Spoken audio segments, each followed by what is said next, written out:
Hello and welcome to the Spike podcast. I'm Fraser Myers, and with me in the studio this week we have Spike's editor Tom Slater. Hello. And editor of the Jewish Chronicle, Jake Wallis Simons. Pleased to be here. Great to have you. And coming up on today's show, plenty to talk about. We'll be talking about the EU elections, the war in Gaza, and the UK elections as well, the latest from that.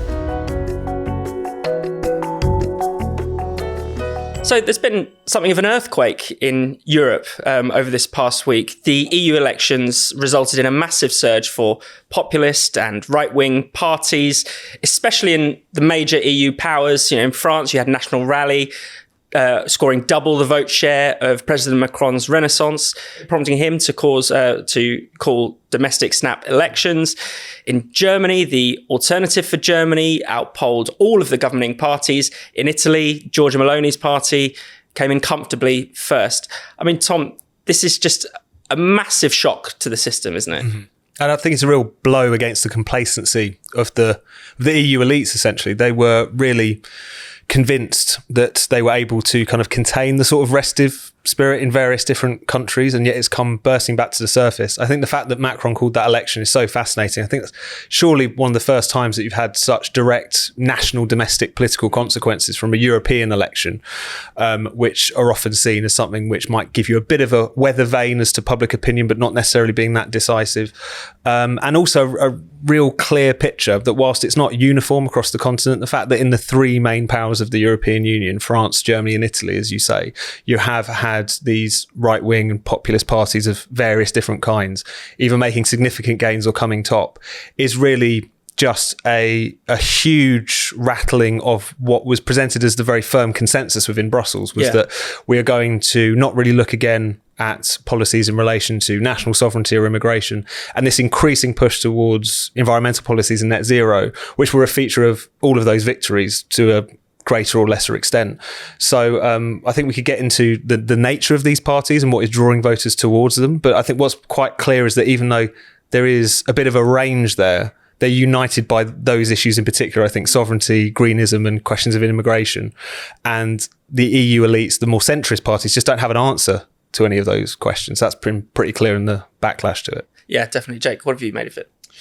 Well, it strikes me that this is, in no way a Marxist phenomenon, but it's a cultural revolution, isn't it? I don't mean to resonate with that at all, but it is a huge cultural revolution, or rather a breaking through of a cultural revolution that's been going on for decades now. And as Tom said, immigration really is the top of the list. We've had huge numbers here, but Europe has had it worse, higher numbers. The lack of integration is much more significant in Europe.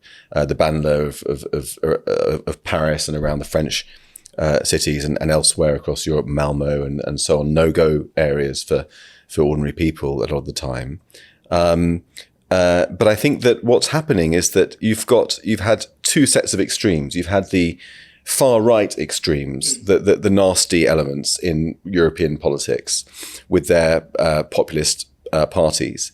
And then you've had the elites who are extreme in an entirely different way, in a way that's in a sanitized way, in a technocratic way, in a way that projects itself as virtuous, but is equally remote from the center, from where people are. The people didn't want mass immigration at that kind of level, but Angela Merkel did, and she was representative of this cadre of elites that were out of touch with the people. And I think that up until now, we've seen a shift where previously ordinary people adhered to the rule of the elites because they were more afraid of the fringe, of the nasty fringes. But over time, they've begun to ally themselves with the fringes because they've been so frustrated with the elites, and there's nobody else who's speaking up sensibly with a sensible, responsible voice against immigration, net zero, wokeism, and so forth. And so they've found representation increasingly with people who are dubious or have dubious associations or dubious histories, but it's the only voice they've got. And now the rage with the elites is such they'd rather side with the former Front National, with Alternative for Deutschland and others, than they would with the elites. And so it's a fascinating and very volatile and dangerous time, actually. Definitely. And I think it's, you can't really overstate just how badly the sort of sensible centrist consensus has messed up in Europe. I mean, if you take net zero, the fact that it had this had so many of the farming policies in particular really gone through in full, that would have decimated agriculture completely. That's caused huge protests over there from farmers. I mean, just generally for the economy, in Germany, which is like the archetypal, EU state, not just the most powerful economy, but doing all the things that any sort of sensible Brussels bureaucrat would tell them to do. We had the head of the German Stock Exchange come out this week and say, we are becoming a developing country. That's how badly, deindustrialization is going as a result of, this frankly ludicrous abandonment of nuclear power, but also this rush towards net zero. So, the centrists have messed up so badly, but they refuse to take responsibility for it. They still say that, we're the experts. Listen to us. We have the answers. Don't be naughty. Don't vote against us. But people have stopped listening to them. They have. And I think also the attempts to completely demonize the opposition, the more fringe elements or the more right-wing populist elements, however you might want to put it, has also broken down. The kind of sense in which by labelling these parties as beyond the pale and so on, that will kind of create this cordon sanitaire that will be unbreachable, or at least put a ceiling on their kind of political ambitions. That doesn't seem to be working anymore. It specifically doesn't seem to be working with younger voters, that was another kind of shattered caricature of this election, which is the idea that populism and right-wing populism was purely a kind of preserve of the kind of elderly xenophobes and so on. You had large numbers of younger people voting for the AFD, similar position with Rassemblement National in France. And I think what we've got here is an interesting question and discussion about why is it that the populist right, however we want to describe them, are succeeding so well. I think the first thing that is worth saying is that whilst there are a range of parties here, some much more unsavoury than the others, some with a much more unpleasant far-right history than others, but at the same time, it's quite clear that many of them have had to moderate in one way or another in order to get towards this level of electability. I think if voters in France or Italy or Germany thought that they were, voting in a kind of goose-stepping fascist party, as the BBC write-ups might have you believe, then those campaigns wouldn't have really gotten off the ground. Yeah. I put more faith in voters than that. I think the flip side of it, though, is the fact that, and you've already touched on this, Jake, is that a lot of the key issues confronting Europe and that are really concerning European voters at the moment, they tend to be ones that the political right are the only ones willing to touch in any way, shape or form. They don't necessarily have the answers. Some of them can really push it to extremes, but they're willing to grubby themselves by talking about them, whether that's migration, whether that's greenism. Meanwhile, you've got a centre which refuses to admit that the house is on fire effectively, and you've got a left which is almost kind of constitutionally incapable of touching some of these issues. You were talking about the green issue. That's something which unites the kind of centrist establishment and the political left. So it shouldn't really be a surprise that voters are resorting or moving towards those right-wing parties, because they've basically been given a choice between an establishment that despises them, a left that sort of also despises them basically, and a right that is willing to listen to their concerns. I don't think it should strike many people as that surprising that was the option they decided to take in these elections, or a lot of the elections that we've seen around them. Yeah, definitely. Jake, do you want to add anything? Yeah, I mean, I think you're absolutely right, Tom. I think that people feel so alienated from the elites. I mean, not only do the European leaders hitherto not seem to share any semblance of the average man or woman's concern about immigration, which is not racist. It's simply a concern about numbers and about the rapidness of the change and about losing one's own culture, which is not an embarrassing thing to feel. But not only are those instincts not shared by the elite who rule them, but those concerns are viewed with contempt. Yeah. And they are made to be, people are being encouraged to feel like there's a taboo. You can't, it's so racist that you can't even articulate a hesitation about the numbers that are coming in. It'll be labelled as racist so early on in the discussion that you can't explore your feelings legitimately. You shouldn't even think you can get to the thought. Exactly. And so, the sorts of conversations that people are having in cafes, in pubs around the kitchen table are just not only not reflected by the elites, but they're treated with contempt by the elites. And I think that lack of trust is so deep now that people are turning in their frustration to the only people who are speaking up on those issues, regardless of the fact that they have, as you said, some quite unsavory resonances, some more than others, but on the whole, they all have something that's nasty about them. And it is interesting to see, how rattled, certainly in some countries, the sort of governing parties are. There's a lot of pressure on Olaf Scholz to call an election. Certainly Macron immediately responded to the vote. I mean, I was struck by his phrase. He said, "I can't act as if nothing's happened." And then he calls this election, and immediately all the other parties implode. The centre-right doesn't know what to do with itself because their leader wants to ally with Le Pen. Many of the members don't. The left has struggled to unite. They're coming up with silly demands of each other. Macron has said anyone who votes for the left is now anti-Semitic. The far right has had its own little split as well. I suppose that's something that Macron might have anticipated. Zemmour's party, he doesn't want to unite with Le Pen, but Marine Le Pen's niece, who's part of Zemmour's party, does want to. So they're all running around like headless chickens, not knowing how to respond to this. And it's a reminder that, someone like Macron was a beneficiary of the collapse of the political class ahead of that. And now it could be, now it's the populist right that is benefiting. But perhaps in the future, if they can't deliver for people, then it will be other forms of... And that's an interesting sort of contrast as well, because one thing that's really become very clear over these elections, but also generally, is that the two broad sort of poles of politics now across Europe, certainly in Britain to a lesser extent, but certainly it's there in Europe now, is essentially the sort of populists and the anti-populists, or the establishment and the populists, or whatever you might want to call it. And I think that's part of the reason why that explains the fact that different countries are at different points in that cycle. People will point to Poland, or they'll point to Sweden, where the more conservative or right-wing or populist parties didn't have a particularly good European election, but they're almost at a different point of that cycle. So I think that one thing that's becoming increasingly clear, particularly when you look at the allocations of seats, and you've effectively got a kind of stable coalition in the European Parliament, which is based off the centre-right, the centre-left and the Liberals. That's almost one entity now. Meanwhile, you have a populist insurgency, which is incredibly fractious and splintered, and there's certain things they agree on, but there's also certain things they're willing to really fight each other about. So it's what's become so clear is that over so many points in recent years, there's been this tendency to declare populism over. It's quite clearly establishing itself in kind of nascent form as that other option, that other pole that at different points voters are going to be willing to take a chance on, depending how things are going in their respective countries. That's right. And you're seeing that, as you said, centre-left and centre-right becoming the same thing in opposition to populism. And it's interesting to see that the establishment parties are responding to this insurrection by reaching for the same playbook because they haven't got any other ideas. And what they're facing really is a new problem, but they're addressing it as if it was the old problem. And you see that with President Macron, for example, calling on his establishment sort of not allies, but he wants them to be allies. The Republican Conservatives and the Greens and the Socialists, the establishment parties.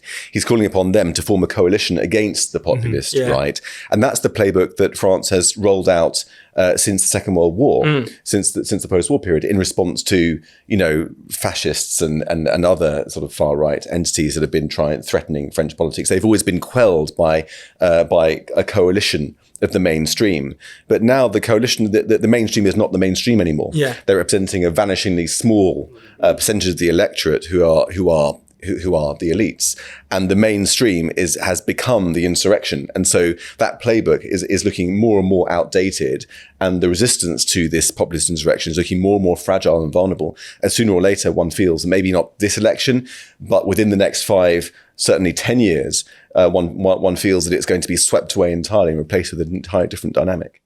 Have you ever wanted to start your own business, but didn't know where to begin? Becoming your own boss can be incredibly rewarding, but getting over that first hurdle is always the most difficult part. Luckily, there's a way to make it simple, and it sounds like this. Yes, that's the sound of another sale on Shopify, the groundbreaking all-in-one commerce platform that helps you start and grow your very own business. Shopify supports millions of business owners like you across the globe. Whether you're trading in three-piece suits or wooden flutes, Shopify can streamline how you deliver your products both online and in-store. So how does it all work? Well, Shopify supports your business with a simple point of sale system and an all-in-one digital setup. Plus, Shopify will market your business on social media spaces like Instagram and TikTok. So no matter what you're selling, Shopify will help you reach your customers. The best part is that Shopify leaves all the best parts about running a business to you. Using its leading customization tools, you'll have total control over how your business is presented to the world. Shopify's award-winning business courses are also there to help you shape your business however you like. Shopify is simply there to help you out. So what are you waiting for? If you're serious about becoming your own boss, you need to try Shopify. Sign up for a £1 per month trial period at shopify.co.uk/spiked. Go to shopify.co.uk/spiked to take your business to the next level. That's shopify.co.uk/spiked. I want to move on to talk a bit about the war in Gaza. I feel in the past week or so, we've seen probably some of the most obscene reactions of the war so far, but you might disagree. There's been so much craziness. But, you know, we had the release of 4 hostages, a joyous event, surely, in anyone's eyes. And yet many of the left around the world have decided that that was effectively a war crime. I mean, Jake, what have you made of that? Well, I mean, just when you think the international media and the international left couldn't get more depraved, they surprise you again. And I think that this was a case of such blatant moral inversion. I mean, it was just so obvious. It was so audacious. You know, the moral inversion with which the left received the news of the hostage release was almost as audacious as the raid itself. Yeah, intellectually, but in an entirely different moral direction. Because, you know, Hamas started this war, seized these hostages, placed them in densely populated civilian areas. Nuseirat, it was next to a market, next to a mall, in narrow alleyways, very, very densely populated, because they wanted that to act as a deterrent to Israel to do this sort of rescue, and then hoped that there would be some kind of human sacrifice involved that would provoke exactly this response from the left. Israeli forces went in extremely cleverly and clinically and responsibly, carried out this stunning rescue, and then came under fire by Hamas in this residential area with RPGs. With RPGs, with automatic fire, regardless of the fact they were surrounded by civilians. Israel responded. After that, Israel got away, got its hostages free. Hamas put out various messages on its Telegram channels, which showed the kind of panic and humiliation it was experiencing. It made a number of claims. One was that 18 soldiers had been killed. Clearly a load of rubbish. The media didn't pick that up. Yeah. The other was that it's not the Israelis, it was the Americans actually who did this raid because they were too humiliated by it being the Israelis. Yeah. This is something that Israel's Arab enemies have done for years, dating back to 1967. The Egyptians said, it must have been the American military beating us, not the Israelis. Clear, transparent lie. Nobody picked that up. But the third was that there were 275 civilians that were killed, something like that. And the media picked that up because that matches the narrative that the media has, and enabled the media to turn a heroic rescue into an atrocity. And just the depravity of that, and the sort of willful inversion of reality is quite astonishing. In the end, I mean, according to the Israelis, it's about up to 100 dead, including the terrorists. Yeah. And in one of the apartments, there were 30 terrorists who were attacking the Special Forces soldiers. So it's likely that a minority of that 100 were civilians. The civilian casualties are quite small, relatively speaking. How many of them were killed by Hamas's RPGs, we don't know. But it just sort of gives a real sense that the media, the international broadcast media, and the UN and international bodies are militating in favor of Hamas. They are the propaganda wing of Hamas. There's no two ways about it. The UN is institutionally Israelophobic, bringing out report after report accusing Israel of the most outrageous crimes that are out of all touch with reality. And the media are doing the same thing. And the most appalling thing of all of this is that that's why Hamas is sacrificing its own civilians. Yeah. Because it knows that as soon as it does that, the media will back it up, And as soon as the media and the UN and so on backs it up, then there'll be a huge amount of intense pressure on Israel to stop the war. And that's their only chance of success. And so it's the media are complicit in the human sacrifice strategy of Hamas. The media has blood on its hands. It's this absolutely kind of grotesque, sort of feedback loop, isn't it? And exactly. I think one of the things that you see more and more, if you watch any reporting on the war, for instance, it's just the way that Hamas are invisibilized almost. Yeah. It's like they don't even exist. You think, who is Israel fighting this war against? Just don't like those civilians. They're going to take them out for some reason. And why were Israel compelled to go into that area in the first place? I have found it really grotesque, as you say, that contrast between a claimed concern about the loss of civilian life, the horrible loss of civilian life in Gaza, and yet, as you say, a willful blindness to who put those civilians in harm's way in the first place. If you want to talk about October 7th and actually, starting this war, or actually purposely putting these hostages amongst the civilian population in order to effectively use their own civilians as human shields. The fact that this has come out in the course of a week as well, where the Wall Street Journal has got its hands on some of the kind of secret messages being passed around Hamas from Yahya Sinwar, the military leader in Gaza, who refers to Palestinian civilians as, I think the exact words were, necessary sacrifices to the course of actually prolonging this conflict so that Hamas would be in a much more favourable position, first of all, to claim ownership over the Palestinian cause, as they would see it, and also to effectively create enough support, sympathy, whatever, amongst Western publics and officials and leadership, so that they would potentially be able to get themselves out of this conflict still intact. So the fact that they almost have to kind of tune out any of this information and any of the evidence of their own eyes, basically, if you look at what's been going on there.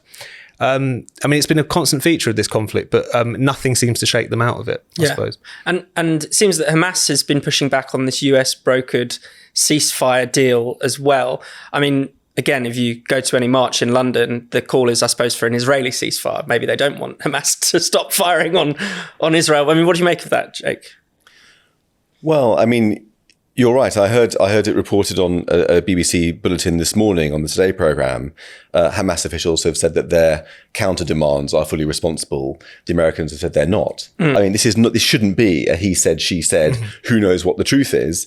You've got you wouldn't do that with the Islamic State. Islamic State officials have said, and the American version is this, and who knows who's right. If you look at the Hamas demands, they include counter demands. They include a full Israeli withdrawal and an end to the war. Yeah. That's what they want. They want it's basically an Israeli surrender. That's what we want. And why is Hamas emboldened to make such maximalist demands, which torpedo any kind of hostage deal or ceasefire deal, really? It's because it feels that it's winning. Yeah. And the leaked messages that you mentioned that the Washington Post unearthed from Yahya Sinwar, he said that something like, we've got them where we want them. Why? Because Hamas has managed to weaponize international opinion and the international organizations and the international diplomacy and the international media and the international student body on campuses and the hundreds of thousands of people on the streets of London and other capitals week after week. All those people have been mobilized in the favor of Hamas. And what Hamas not unreasonably is calculating is that before it is totally destroyed, Israel's hands will be tied. It will be forcibly constrained, whether by the US not sending arms, whether by the International Court of Justice or whatever. And then all Hamas needs to do is survive the onslaught. And then that's a victory for Hamas because it begins to rebuild and plan the next October the 7th. There's one final thought just on what you were saying about the Hamas strategy of human sacrifice. There are roughly, or were, 300 miles of tunnels or something in Gaza. During the Blitz and in Ukraine, the public takes refuge underground in the underground systems, in the tubes or wherever. Every single one of the 2.2 million citizens of Gaza could fit in those tunnels underground. Not a single one of them has been admitted into those tunnels. There's not a single bomb shelter built for civilians in the entirety of Gaza. That alone should be so obvious to the media that it should inform the way in which it reports it. Sadly, not. We all know that it's important to look after ourselves, but it's often easier said than done. Sticking to healthy habits can sometimes feel impossible. I certainly used to feel that way until I started using AG1. AG1 is a daily nutrition supplement that makes healthy living simple. Just one scoop contains 70 high-quality ingredients designed to meet your basic nutritional needs. I usually drink AG1 alongside my morning coffee. All I do is mix one scoop with water, and in less than a minute, I'm sorted for the day. That single scoop of AG1 contains plenty of helpful stuff. Pantothenic acid supports your mental performance. Ingredients like folate help to reduce tiredness and fatigue. And B vitamins help keep your heart in good shape. For me though, the best thing about AG1 is how much it supports my immune system. Vitamin C and zinc in my morning scoop have helped me make those awful flus a thing of the past. AG1 is also designed by a world-class team of scientists with more than 100 years experience between them. Right now, they're working to improve AG1 with brand new ingredients, so your morning scoop will only get better and better as you use it. So, if you want to replace your multivitamins and more, start with AG1. Try AG1 and get a free 1-year supply of vitamin D and 5 free AG1 travel packs with your first subscription. Just go to drinkag1.com/spiked to take advantage of that offer. That's drinkag1.com/spiked. Check it out. The manifestos came out this week. I think it's fair to say that they're not the most thrilling of documents. Speak for yourself. Labour's was like record short length of recent years. It did have 35 pictures of Keir Starmer on it, though, in case you'd forgotten who he was and whether his dad's a toolmaker or not. Tom, I mean, one thing did come up in the Labour manifesto. It's definitely of interest of our viewers. Is they're proposing a kind of watered down form of self-identification. Yeah. Proposing to ban what they call trans conversion therapy, which is essentially a kind of almost like a little bit of a reversal of the Cass review type thing. It's like saying you should affirm children's gender identity. Equally, earlier this week, Keir Starmer said he was going to put an end to the culture war. Mm-hmm. I don't think those two ideas can match up. No, I don't. I think you're right, and I think it's striking that despite the fact that Keir Starmer is supposedly pursuing this kind of Ming Vase strategy, not wanting to do anything that might get him on the wrong side of Middle England, doesn't want to rock the boat, doesn't want to appear too radical. That could be on spending, that could be on foreign policy, although that's a whole another kettle of fish where him and his party are concerned, generally wanting to see him as the kind of reasonable median voter's dream. And yet I think it's fascinating that when push comes to shove, when it comes to these woke issues more broadly, but gender issues in particular, they still feel the need to capitulate, largely speaking because of their own party itself, as well as activists and their kind of new base in the kind of metropolitan centres. But the fact that after all of the controversy that we've had over the gender issue, the fact that even after the Cass review, which just completely laid waste to the case for so-called gender affirming care, the fact that Keir Starmer has been forced to, in effect, say that he got it wrong, to not quite apologise to his own MP, Rosie Duffield, who was pursuing a very stridently gender-critical line all of these years and getting a lot of flack for doing so. The fact that still you see this trans-inclusive conversion therapy ban make it into the manifesto, I think is telling about ultimately what side their bread is buttered, if you like. They will always, in the end, capitulate to this stuff. And it is worth stressing, because this stuff is very purposely confusing, but a ban on trans conversion therapy is effectively a ban on any form of talking therapy, any attempt to talk through a child, say, issues with their gender and identity, and basically just taking an uncritical affirming approach.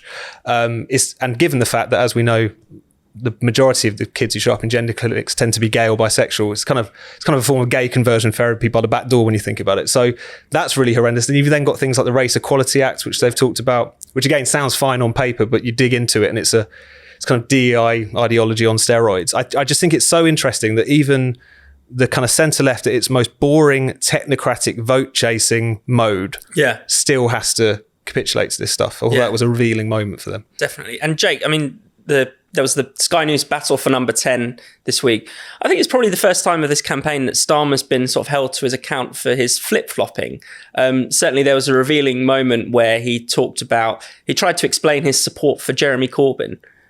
Yeah, I mean, for me, the two key moments of the Keir Starmer interview were when he was asked about Jeremy Corbyn, and when he tried to give the audience a sense of the profession that his father had done, which none of us can remember because he hasn't he's barely mentioned at all in the campaign. Not. But with regard to Jeremy Corbyn, I mean, Beth Rigby did a very good job in saying, look, you supported Jeremy Corbyn, then you kicked him out. You were left-wing. Now you've jettisoned that left-wing agenda. What's going on? Yeah.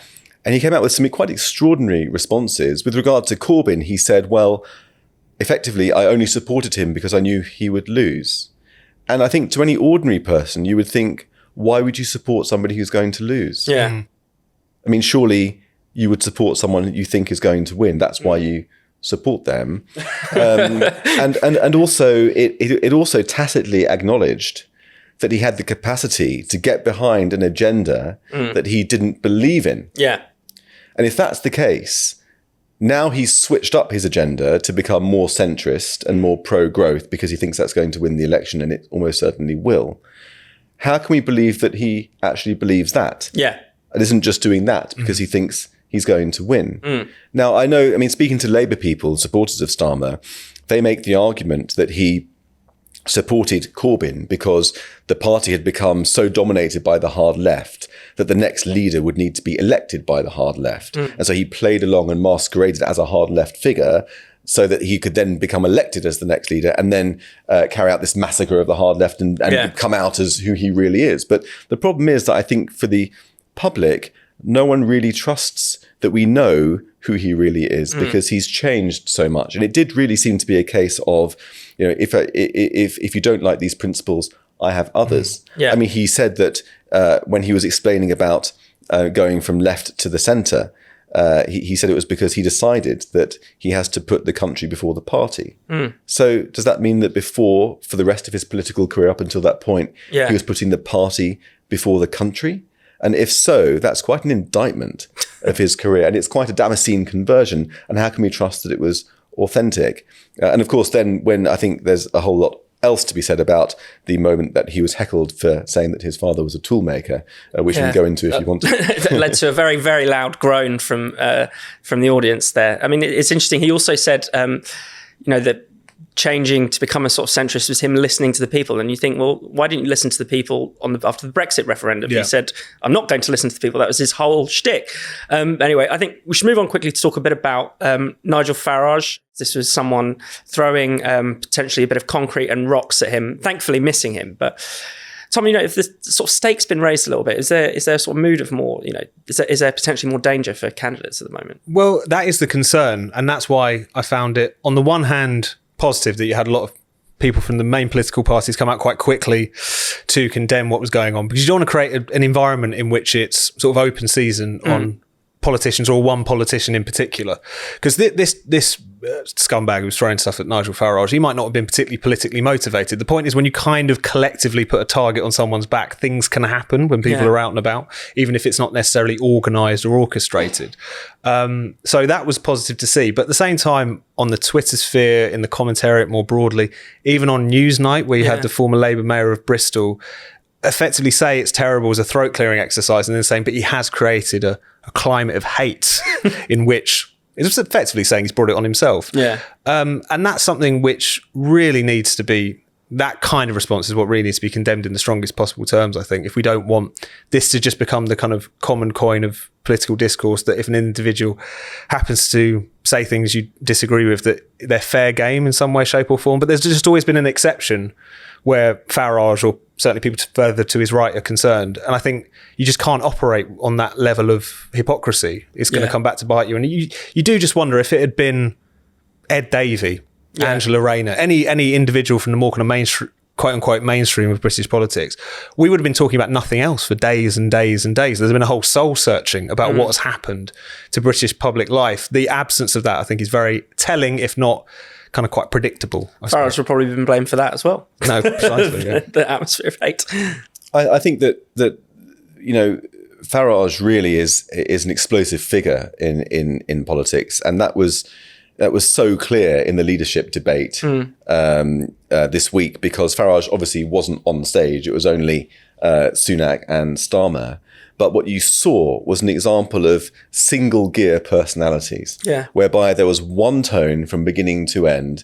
They didn't show any kind of hinterland, any philosophy guiding their decisions, any sense of humor, any change of pace, any nimble response to the crowd, no kind of irony or creativity. It was just robotic politics. And it takes some effort to turn yourself as a human being into a robot because we are human beings. It takes years and years, but once you've done it, clearly you can't undo it very easily. And you could sense the frustration in the amongst the audience. There was that question that Keir Starmer saying, "You're like a robot, prove that you're not." And he sort of went through this scramble and came out with another program that satisfied that. And I think that was that moment where he said that his father was a toolmaker, and everyone groaned because they could hear that was one of the programs coming out of the robot. Yeah. And then there was that moment when one of the audience members said to Rishi Sunak, "Give us a reason to like you." And he said, "Well, because I like sugar." There was no kind of spontaneity or humanity to it. And that really drives to the heart of why people don't trust politicians, and deriving from that were other bits where, Starmer, for example, said, "I'm not going to raise taxes for working people." A clear get-out clause. How do you define a working person? Who's not a working person? Are you talking about a wealth tax? What about pensioners? Those were the questions that were in people's minds, and yet he continued to obfuscate in that way. And that those things are linked, that dishonesty, that sense of not being authentic. And of course, back to Farage, that's where there's an open goal for him, because he has all of those things: charisma, humor, nimbleness of and agility of intellect, and above all, this kind of rabble-rousing, I'm authentic, I'm going to tell it as it is. And so that's why he is coming across so well, and that's why he's such a threat. And partly, I think that's why people hate him on the left, because they can see that he is the biggest threat to them. And whether or not you like him or trust him or not, he's got that vote-catching quality. And that's why he won the seven-way leaders debate before. Thank you so much for watching the Spikes podcast. We'll be back next Friday. If you hit subscribe and click the bell, you'll never miss an episode. And in the meantime, why not check out all of Spike's other videos and podcasts on this channel? And for more Spiked content, find us at spiked-online.com.